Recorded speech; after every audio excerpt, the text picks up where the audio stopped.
করব।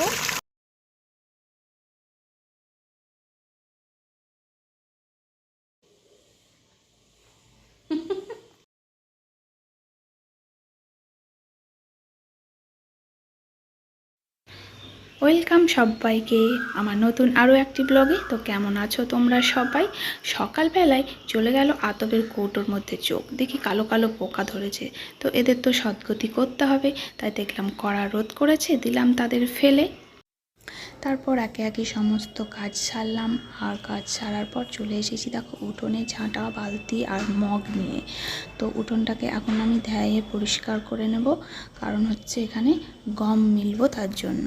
চলো গমের ছাতু করবো, গমটাকে শুকাবো, ধুয়ে নিচ্ছি ভালো করে গমের ময়লাগুলো দিয়ে, গমটাকে শুকিয়ে তারপরে ভাজবো, ভেজে তারপরে ছাতু হবে। এবার গ্রীষ্মকালে এই গমের ছাতুটা আমি বেশি পছন্দ করি না, আমার শ্বশুরমশাই খুব পছন্দ করে, তো সেই জন্যই করা।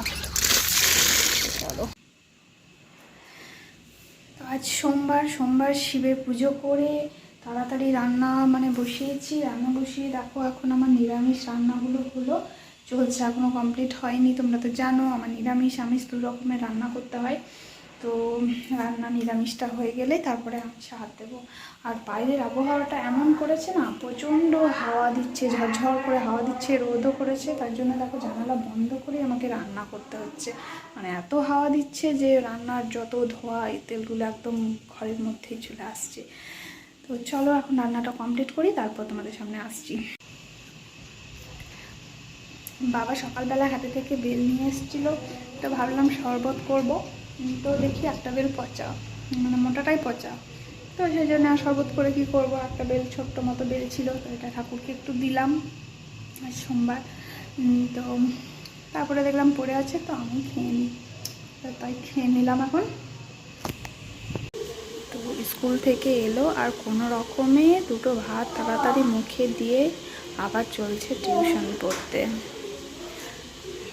5টা থেকে টিউশন, 4:30 স্কুল ছুটি দেয়, তারপর এসে তাড়াতাড়ি। তো মজা দেখো, আস্তে আস্তে যাবি, আস্তে আস্তে।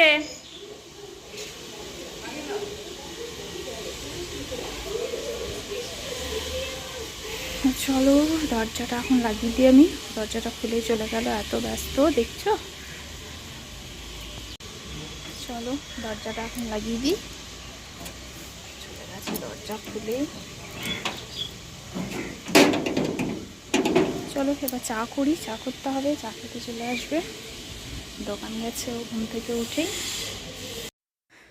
তো এসে দেখছো শাকের বাটিতে যেমন কাজ শাক তেমন পড়ে আছে, আর ডাঁটাটাকে এতটুকুও খায়নি। তো কি আর করা যাবে, চলো গুটিয়ে দিই। আর আমি কাছে না থাকলে না কিছুতেই শাকটা খেতে যায় না, তো ডাঁটাগুলো ফেলে কেন দেবো। চলো ডাঁটাগুলো এখন আমি মুখের মধ্যে পুরে দিলাম।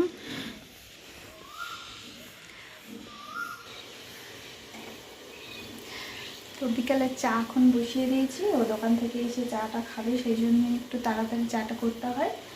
আর তারপরে কিছু সেলাই আছে, তো সেলাইগুলোকে করবো। অনেকদিন মেশিনে বসিনি, মেশিনে বসলে তখন সেলাই করতে ভালো লাগে, আর যদি না বসি না আর একদম বসতে ইচ্ছে করে না, তাই দেখো গরমের দিনে তো নয়ই আর কি। তো অনেক কাজগুলো পড়ে আছে, করতে হবেই, না করলেই নয়। অনেক দিন থেকেই ফেলে রেখেছি, পারছি না করে, আজকে করবো। চলো চেষ্টা করবো তো বসার। তো শেষমেশ মনটাকে স্থির করে, না অনেক কাজ পড়ে আছে, মনটাকে বুঝিয়ে সেলাইয়ে বসেছি। তো সেলাই করতে নিয়েছি প্রথমে নাইটিটাকে 1 আঙুল নিচ দিয়ে টেকে নেব কেবল, সেলাই দিলেই ঠিক হয়ে যাবে, আর নইলে একটু মাটিতে ছেঁচড়াবে। তো সেলাইটা এখন করে নিই, চলো।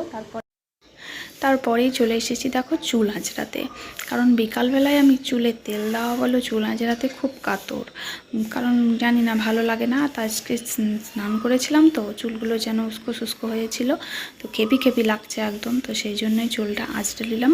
আর চুলে তেল এখন তো গ্রীষ্মকাল, তো তোমাদেরকে আর একটা জিনিস আমি দেখাতে নিয়ে এলাম, সেটা হচ্ছে আমার উঠোন থেকেই সামনেই একদম ঘড়ি বসেছে রাস্তার মাঝখানে, ঠিক আছে, রাস্তার ধারে একটু গিয়ে মেন রাস্তা, তো সেখানেই একটা ঘড়ি বসেছে, তো নানান কালার হয়, তাই জন্য তোমাদেরকে দেখাতে নিয়ে এলাম।